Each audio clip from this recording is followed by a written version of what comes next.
எப்பா படம் பார்த்துட்டு வெளியே வந்தா புள்ள பிடிக்கிற மாதிரி பிடிக்கிறாங்க. ரிவ்யூ சொல்லுங்க, ரிவ்யூ சொல்லுங்கன்னு. ஒரு வாசல்ல தப்பிச்சு இன்னொரு வாசல் பக்கமா ஓடினா அங்க ஒருத்தன் மைக்கு கொண்டு வந்து வாய்க்குள்ளே விட்டுட்டான். விட்டா மைக்கை வச்சு பல்லு விளக்கி விட்டுறாங்க போல. ஏன்னா நான் யூடியூப் சேனல் வச்சிருக்கேன், 100 சப்ஸ்கிரைபருக்கு மேல வச்சிருக்கேன்.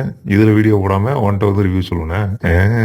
வணக்கம்டா எர்த்து மக்களே. 10 வருஷம் கழிச்சு சூதுகவும் காதலும் கடந்து போகும் மாதிரியான பயங்கர பிளாஸ்டான படத்தை கொடுத்த நலன் குமாரசாமிக்கு ஒரு படம் ரிலீஸ் ஆயிருக்கு. அந்த நலன் குமாரசாமி தான் இந்த படத்துடைய முதல் பாசிட்டிவ். 2013 முதல்ல சூதுகவும் அப்படிங்கிற படத்துக்கு தியேட்டர் போய் உட்காந்து கடத்தின பிள்ளைய பேங்க் வாசல் இறக்கி விட்டு அவங்க அப்பாட்ட போய் காசு வாங்கிட்டு விஜய் சேதுபதி திரும்பி அப்படி கண்ணாடி போடுவார் பாருங்க. தியேட்டரே எரப்டாச்சு. அந்த மொமெண்ட்ல இருந்து அந்த படம் முடிகிற வரைக்கும் செம பிளாஸ்ட். அப்படி ஒரு மொத்த தியேட்டரை என்ஜாய் பண்ணி படம் பார்த்து ரொம்ப வருஷம் ஆச்சு. அவ்வளோ பெரிய எக்ஸ்பெக்டேஷன் செட் பண்ணதுனாலே என்னன்னு தெரியல. அதுக்கப்புறம் அவர் எடுத்த காதலும் கடந்து போகும் கொஞ்சம் சொனங்கின மாதிரி இருந்துச்சு. அந்த படம் நல்லா தான் இருந்துச்சு. ஆனால் நலன் கிட்ட இன்னும் கொஞ்சம் ஹியூமர் ஜாஸ்தியான ஒரு படம் வரும் அப்படின்னு எதிர்பார்த்தோம். இந்த வாவாத்தியார் அதை விட இன்னொரு லெவல் கீழே இறங்கியிருக்கு. சூதுகவும் அளவுக்கு அவ்வளோ காமெடியான படம் கிடையாது. இது ஒரு ஸ்லோ பேஸ் ஃபேண்டசி ஃபிலிம். நலன் வந்து ஒரு நல்ல ஃபில்ம் மேக்கர், ஒரு நல்ல கிராஃப்ட்மேன். அவரோட ஷார்ட்ஸ் மேக்கிங் எதுவுமே வந்து ஏனோ தானோன்னு இருக்காது. அவர் என்ன பிரசன்ட் பண்ணணும்னு நினைக்கிறாரோ அதை கொஞ்சம் முழுமையா நேர்த்தியோட பிரசன்ட் பண்ணுவார். அதனால படம் பார்க்கறதுக்கு ரொம்ப சீம்லெஸ்ஸா இருக்கு. எந்த இடத்துலயும் வந்து எரிச்சலாகல, இடைஞ்சலா இல்ல. Basically it is a properly mat film. இவருடைய எல்லா படங்கள்லயுமே பிரசன்டேஷன் ரொம்ப சீம்லெஸ்ஸா இருக்கும். அவர் மியூசிக் யூஸ் பண்ற விதம்லாம் ரொம்ப நல்லா இருக்கும். இந்த படத்துலயும் அதுல எந்த குறையும் கிடையாது.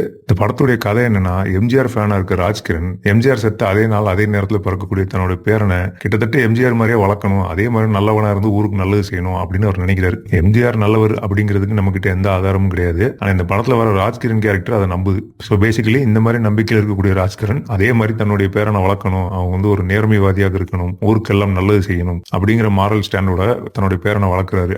அப்படி வளர்க்கப்படுற பேரன் நாளடைவில் இந்த எம்ஜிஆர் இருக்கிறது ரொம்ப சிரமமா இருக்கும் போலயே அப்படின்னு சொல்லிட்டு நம்பியார் ஃபேன் ஆயிடுறான். இந்த நானும் ரவுடி தான்ல வர போலீஸோட ரவுடி தான் கெத்து அப்படிங்கிற சீன் மாதிரியே எம்ஜிஆரோட நம்பியார் நல்ல வைபா இருப்பார் போலயே அப்படின்னு இந்த பையன் நினைச்சு அதே மாதிரி ஒரு நோட்ல எப்படி போலீஸ் ரவுடின்னு மாத்தி எழுதுவானோ அதே மாதிரி எம்ஜிஆர் ஸ்டிக்கர் மேல நம்பியார் ஸ்டிக்கரை ஓட்டினான். அப்பதான் எனக்கு ஒரு பேரதிர்ச்சி காத்திருந்துச்சு. தியேட்டர்ல முன்னாடி இருந்த பையன் இது யாருன்னு தெரியுதா அப்படின்னு பக்கத்துல இருக்கவன்ட்ட கேட்கறான். தெரியும் ஒரு பேர் என்ன அப்படின்னு கேட்கறான். இவங்களுக்கு நம்பியார் யாருன்னு தெரியல. அதுக்கப்புறம் இந்த படத்துல எம்ஜிஆருக்கான நிறைய நாஸ்டாலஜிக்கான ஃபேன் மூமெண்ட்ஸ் எல்லாம் இவங்க வச்சிருந்தாங்க. அப்பவும் இந்த ஆடியன்ஸ் கொஞ்சம் அமைதியாவே இருந்தாங்க. இப்போ எனக்கு என்ன டவுட்னா இவங்களுக்கு எம்ஜிஆரே தெரியுமான்னு தெரியல. கமிங் பேக் டு த கதை, பேசிக்கலி நேர்மையா வாழணும் அப்படின்னு சொல்லி வளர்க்கப்படுற ஒரு பையன் நம்பியார் ஃபேனாகி எல்லா முள்ளமறி வேலையும் செஞ்சுட்டு இருக்கான். அப்புறம் வாழ்க்கையில் ஒரு முக்கியமான தருணத்தில் அவனுக்குள்ள சில மாற்றங்கள்லாம் ஏற்பட்டு அங்கிருந்து இந்த படம் வந்து ஒரு ஃபேண்டசி ஜோனுக்கு போகுது. பகல்ல கெட்டவனாகவும் ராத்திரியில நல்லவனாகவும் மாறி மாறி அவனே இயங்க ஆரம்பிக்கிறான். வழக்கமா நம்ம ஊர்ல சூப்பர் ஹீரோ படம் எடுக்கிறாங்கன்னா இவனுக்கு டிசியில இருந்தோ மார்வல்ல இருந்தோ ஏதாவது ஒரு கேரக்டர் பார்த்து அதோட பேக் ஸ்டோரியை காப்பி அடிச்சு இங்க வந்து லாரி டியூப்ல ட்ரெஸ் தச்சு போட்டு இவர் தான் நம்மளை காப்பாற்ற வந்த சூப்பர் ஹீரோ அப்படின்ட்டுருவாங்க. இந்த மாதிரி கேவலமான காப்பிகள் எதுவும் அடிக்காமல் நம்ம ஊருக்கு யாரு சூப்பர் ஹீரோ வரதான் நல்லா இருக்கும் அப்படின்னு யோசிச்சு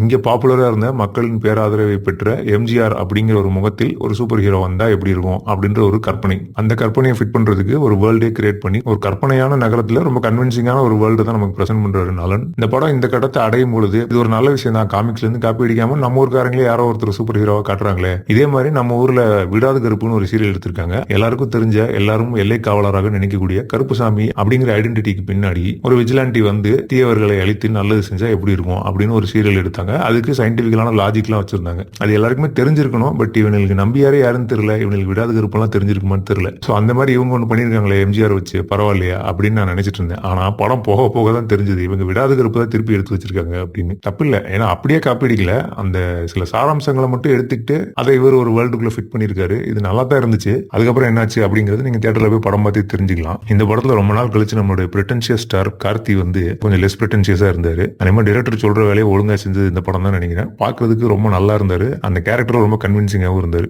ஸ்பெஷல் மென்ஷன் ஆனந்த்ராஜ். இந்த படத்துல ராஜ்கிரண் மாதிரியே ஆனந்த்ராஜ் ஒரு எம்ஜிஆர் ஃபேனு. அவர் மாதிரி ட்ரெஸ்ஸிங், ஹேர் ஸ்டைல், மீசை எல்லாம் வச்சுக்கிட்டு அந்த எம்ஜிஆராவே பாவிச்சு வாழ்ந்துகிட்டு இருப்பாரு. அவர் ஒரு இளவு சீன்ல உள்ள வந்து ஒரு பர்ஃபார்மன்ஸ் ஒன்று பண்ணிட்டு போவாரு. அந்த மொமெண்ட் கொஞ்சம் சென்டிமெண்ட்டுக்கும் காமெடிக்கும் நடுவில் ஊசலாடினதுனால ஆனந்த்ராஜோட பர்ஃபார்மன்ஸ்க்கு ஒரு சரியான அப்ளாஸ் கிடைக்கல. ஆனா அந்த மொமெண்ட் செம ஃபன்னா இருந்துச்சு. இந்த படத்துல ஒரு 4 பாட்டு 4 ஃபைட்டுன்னு ஒரு டிபிக்கலான கமர்ஷியல் ஃபிலிம்ல என்னென்ன இருக்குமோ, அதாவது பழைய காலத்து கமர்ஷியல் ஃபிலிம்ல என்னென்ன இருக்குமோ அந்த செக் பாக்ஸ்லாம் ஒரு மாதிரி டிக் பண்ணிருக்காங்க. ஆனா அது எல்லாமே அவசியமா இருந்துச்சா அப்படின்னு எனக்கு தெரியல. இது ரொம்ப ஸ்லோ பேஸ்டான film. If you buy into this idea இதை நீங்க உட்காந்து பொறுமையா பாத்துரலாம். இல்லைன்னா கொஞ்சம் கஷ்டம் தான். ஏன்னா படம் ஆரம்பிச்சு கொஞ்ச நேரத்துல சரி வேர்ல்டு பில்ட் பண்ணிட்டு இருக்காங்க, படம் அப்படியே கொஞ்ச நேரத்துல டேக் ஆஃப் ஆக போகுதுன்னு வெயிட் பண்ணி கடைசி வரைக்கும் படம் டேக் ஆஃப் ஆகல. அதுக்காக ரொம்ப மொக்கையாவும் இல்லை. பட் அடிச்சு பிடிச்சு போய் பார்த்தே ஆகணும், மிஸ் பண்ணிடவே கூடாது அப்படிங்கிற மாதிரியான படமும் கிடையாது. இந்த படத்துடைய மேஜர் டிராபேக் என்னன்னா ஃபேசிங் நான் சொல்ல மாட்டேன். ஏன்னா அது வந்து அந்த ஃபில்ம் மேக்கரோட சாய்ஸ். அவர் அப்படிதான் அந்த படத்தை பிரசன்ட் பண்ணணும்னு நினைச்சிருக்காரு. அது அப்படியே இருந்துட்டு போட்டோம். எனக்கு பிரச்சனையா படுறது வந்து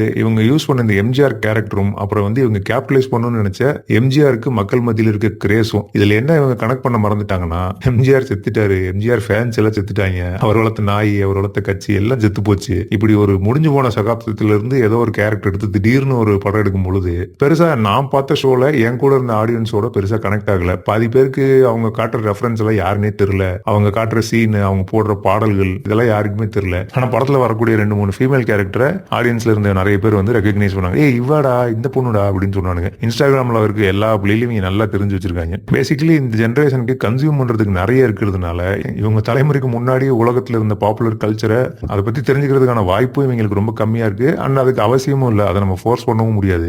ஓப்பனிங் ஷோக்கு அவங்க தான் படம் பார்க்க வராங்க, அப்ப அவங்க உலகத்துல தான் நம்ம வாழ்றோம், அவங்களுக்கு தகுந்த மாதிரி தான் நம்ம படம் எடுக்கணும்.